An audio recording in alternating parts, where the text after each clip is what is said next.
So I spent probably, after I'd sort of gotten together what the argument of the paper was, I spent a good 3 or 4 days mapping out pages, deciding what content would be on them, collecting images, collecting some sound. And then came the point when I had to put it all together. And that's when it just fell apart for me.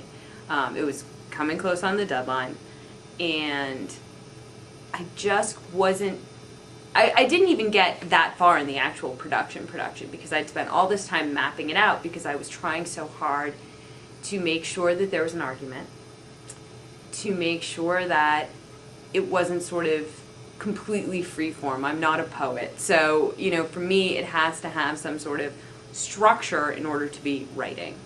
And so when I started trying to put it into the pages and work some of the stuff in, I just found that my voice went funny.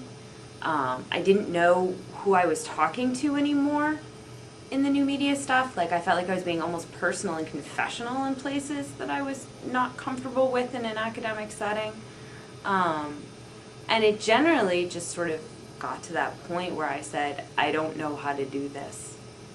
I know how to put the information on the page, but I don't know how to turn this in. And I guess I'm just enough OCD that was enough to scare me off.